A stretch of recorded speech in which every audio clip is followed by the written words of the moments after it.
महंगाई, करप्शन और सियासी खेल, जुल्म और बर्बरियत का दौर दौरा। वो जो आए थे गरीब की गुर्बत को मिटाने, लगता है गरीब को ही मिटा के दम लेंगे। मफादात, मसलहत और मुनाफकत, कौन है जो इन मसाइल पे बात करे? मसाइल जब बढ़ेंगे तो सवाल तो उठेगा।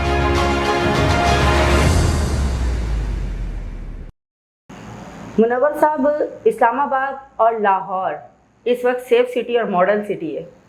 हमारा कराची क्यों इतना लावारिस और खंडर बना हुआ है? थोड़ा सा हमारी कराची की आवाम इस सवाल का जवाब तफसीली चाहती है।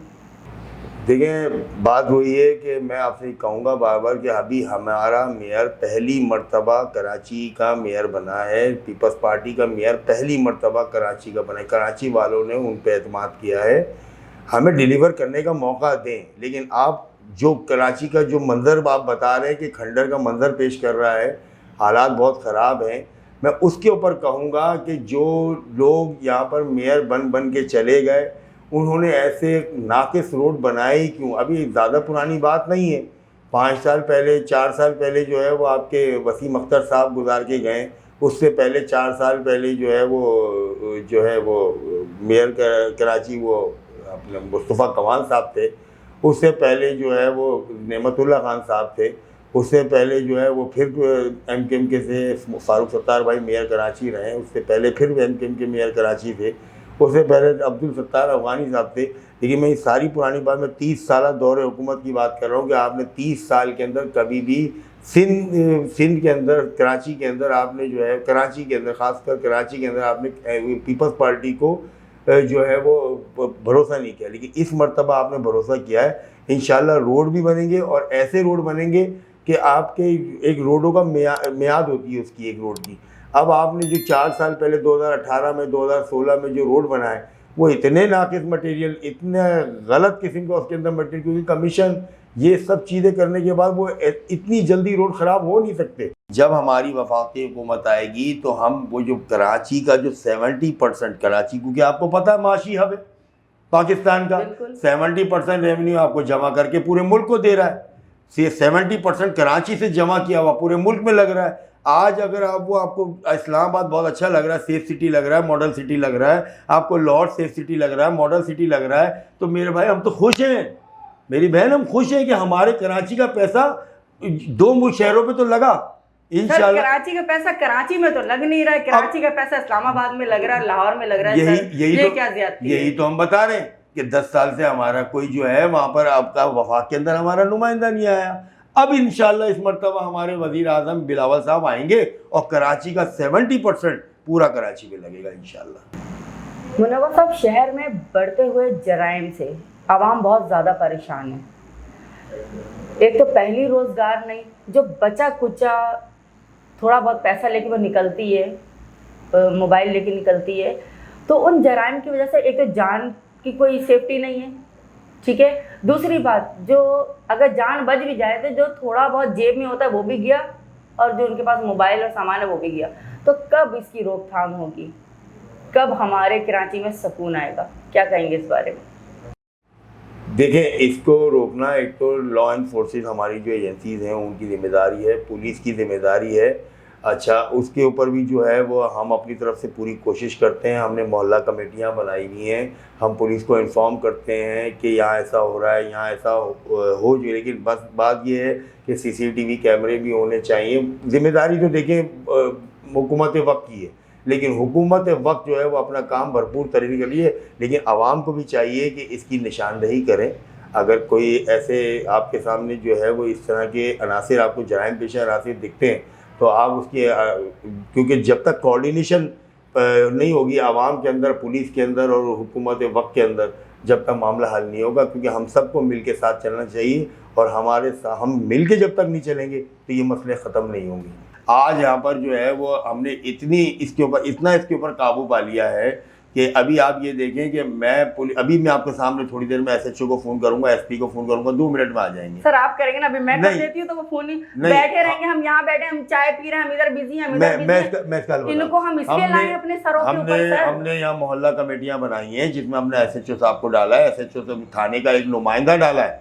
थाने का भी एक नुमाइंदा डाला, उसके अंदर हमने ये कहा है कि जहाँ पे भी कोई खुदा न खास्ता ऐसी कोई कार्रवाई होती सर है, कार्रवाई होती ही क्यों है, मेरा सवाल ये यही तो हम वेट करेंगे, कार्रवाई होगी तो हम पुलिस को बुलाएंगे। देखें जो इस वक्त मुल्क के हालात हैं, जो बेरोजगारी है, जिसकी वजह से लोग परेशान है, कोई अपने बच्चों को भूखा मरता हुआ नहीं देख सकता। सर बेरोजगारी इसका हल नहीं, मैं उसका हल बता रहा हूँ ना, लेकिन ये बेरोजगारी एक अहम वजह जरूर है, लेकिन फिर भी ये काम नहीं होना चाहिए जो हो रहे हैं। इसको जो रोकना है वो पुलिस को इसकी पूरी कार्रवाई करनी चाहिए। पुलिस का जिम्मेदारी बनती है, पुलिस की जिम्मेदारी बनती है। इतने सालों से रेंजर्स हमारे शहरों में मौजूद है, ये रेंजर्स की भी जिम्मेदारी बनती है। लेकिन मैं आपसे फिर कहूँगा कि पुलिस के साथ ताल्लुकात बहाल करें अवाम अपना, और ऐसे छोटे छोटे अपने गलियों के अंदर, मोहल्लों के अंदर मोहल्ला कमेटियां बनाएं, जहां पर उन पुलिस के किसी बंदे से बात करें, SHO से बात करें, अपने जो है हेड मॉरल से बात करें। एक कोऑर्डिनेशन के हिसाब से हम इन पे बहुत काबू पा सकते हैं। मुनव्वर साहब, वफाक को 75% और हुकूमत को 90% टैक्स देने वाली आवाम इस वक्त इतनी ज़्यादा तकलीफ़ का शिकार है कि उसका कोई पुरसाने हाल ही नहीं, उनको कोई सहूलत मैसर ही नहीं है, बिजली, गैस, पानी, हर तरह से तो उसको तकलीफ़ है।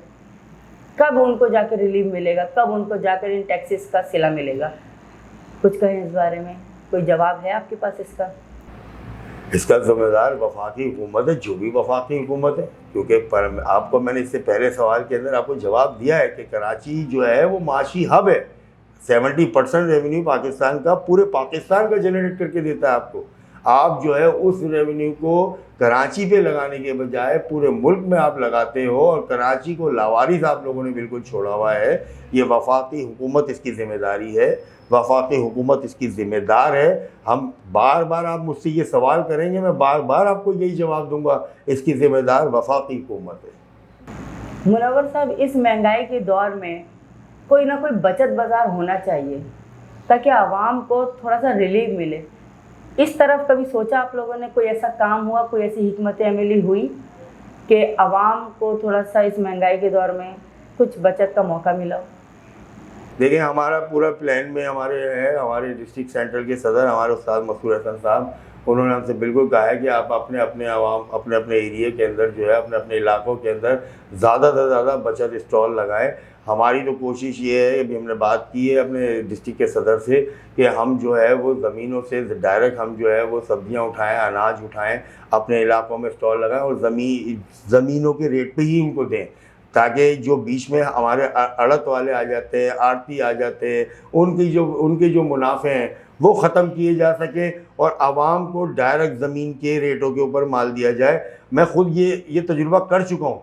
आप मेरी पेज पे जाएं, मुनव्वर नवाब का पेज है, आप उस पे जाएं, देखें। मैं जब यहाँ पर 170 रुपये टमाटर चल रहा था, मैंने यहाँ 60 रुपये किलो बेचे। वो ज़मीनों के रेट से ठट्टा से लेकर आया हूँ, ट्रक पे ट्रक मंगवाया, मैंने ज़मीनों के रेट पे मंगाया और ज़मीनों के रेट पे दिए। ये मैं आपसे झूठ नहीं बोल रहा।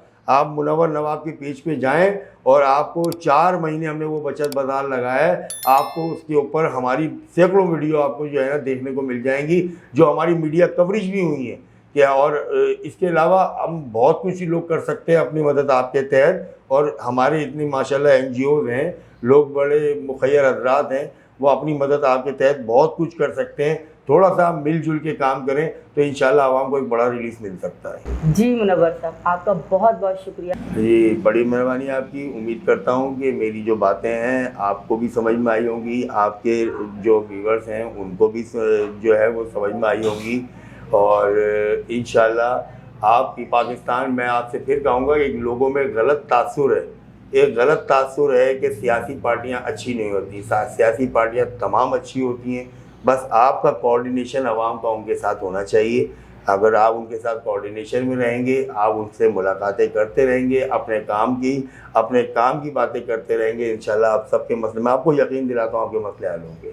आपने हमारे नाजरीन को एक बहुत भरपूर प्रोग्राम की सूरत में मेरे साथ आपने शमूलियत की, आपने मेरे साथ बात की, आपने मेरे हर नेगेटिव सवाल का भी पॉजिटिव वे में जवाब दिया। जो आवाम के जहनों में एक नेगेटिव मनफी तासुर है कि पीपल्स पार्टी काम नहीं कर रही, पीपल्स पार्टी सिर्फ अपना सोच रही है, उनके लोग आते हैं तो अपने लोगों के लिए सोचते हैं, आपने उसको काफ़ी हद तक क्लियर कर दिया। उम्मीद है कि आपके इन जवाबात को सुन के हमारी आवाम को थोड़ी ढारस हुई होगी। किसी अच्छे दिन के इंतज़ार में शायद हमारे नाजरीन आपके लिए दुआ के हाथ उठा दें। बहुत बहुत शुक्रिया आपका। जी तो नाजरीन, उम्मीद है कि इस प्रोग्राम को देखने के बाद आपको उन सवालात के जवाब मिल गए होंगे कि जो इस वक्त आपके जहनों में मौजूद हैं कि स्ट्रीट क्राइम क्यों नहीं रुक रहा, पुलिस क्यों नहीं काम कर रही, पानी की पाइपलाइन कट गई तो क्या आपस की कोई मिली भगत थी या किसी गलत फहमी का शिकार हो गए थे, सड़कें क्यों नहीं बन रही, सीवरेज का निज़ाम क्यों नहीं सही हो रहा, क्यों महंगाई बढ़ रही है दिन ब दिन, क्यों कोई आवाम के बारे में नहीं सोच रहा, पढ़े लिखे नौजवानों के लिए क्यों नौकरी नहीं और अगर है तो क्यों नहीं सामने आ रही। इन तमाम सवालात का जवाब इस प्रोग्राम को देखने के बाद उम्मीद है आपको मिल जाएगा। इस दुआ के साथ कि जहाँ रहिए खुश रहिए, हमें अपनी दुआ में याद रखिए। इजाज़त दीजिए अपनी मेज़बान कौसर को। अल्लाह निगहबान।